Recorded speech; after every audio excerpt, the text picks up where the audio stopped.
ఈ తెలుగు పండుగలు మనం మర్చిపోతున్నాం. ఇది మన సాంప్రదాయం. అంచేత మీ ద్వారా అందరికీ మన ఊరే కాదు, రాష్ట్రంలో ఉన్నటువంటి 14,000 పంచాయతీలు ఉన్నాయి మనకి. ప్రతి గ్రామంలో కూడా తెలుగు పండుగలు చేసుకోవాలి. తప్పనిసరిగా కుటుంబ సమేతంగా పిల్ల పాపలందరికీ చెప్పాల్సిన అవసరం కూడా ఉంది. ఇవాళ మన పిల్లలకి సంక్రాంతి అంటే తెలియని పరిస్థితులు వచ్చాయి. అసలు మన పండగల గురించి తెలియని పరిస్థితులు వచ్చాయి. ఈ సాంప్రదాయం మనతో ఆగిపోవడానికి వీల్లేదు, కలకాలం ఉండాలి. మన పిల్లలకు కూడా సాంప్రదాయం నేర్పాలని చెప్పి మరి అందరినీ రిక్వెస్ట్ చేస్తాను. రాష్ట్ర ప్రజలందరినీ కూడా యాజ్ ఎ స్పీకర్గా నేను రిక్వెస్ట్ చేసేది ఏంటంటే అన్ని గ్రామాల్లో కూడా పండగ సంక్రాంతి పండుగ ఘనంగా చేయండి. మన పిల్లల్ని పార్టిసిపేట్ చేయండి.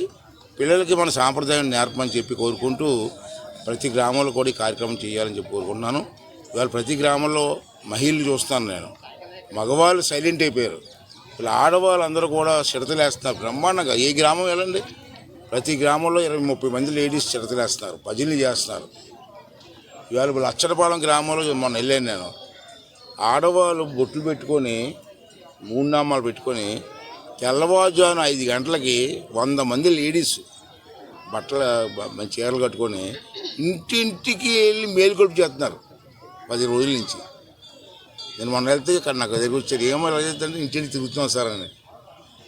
అదో సాంప్రదాయం. మనకు తెలిసి అనుకుంటాం, మన జనానికి తెలియాలా, మన పిల్లలకు తెలియాలా, చిన్నపిల్లలు వాళ్ళు తెలియాలా.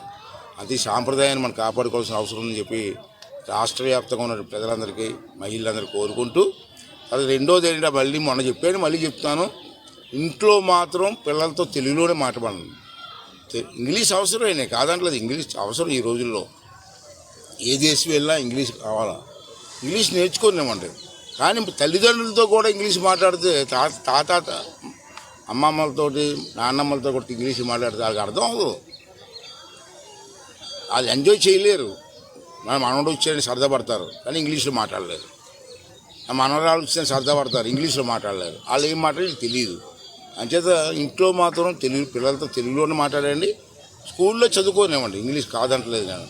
అంచేత ఇవన్నీ కూడా పాటించి మన తెలుగుదనాన్ని మనం ఎన్నాళ్ళు ఉంటాం, ఇప్పుడు పోతాం. నెక్స్ట్ రాబోయే తరం వారికి ఈ సంస్కృతిని మన పండుగను చెప్పాలని చెప్పి కోరుకుంటూ అందరూ ఈ 3 రోజులు సంక్రాంతి పండుగ చేయాలని చెప్పి ప్రతి ఒక్కరిని కూడా చేతులు జోడించి మరీ రిక్వెస్ట్ చేస్తానండి.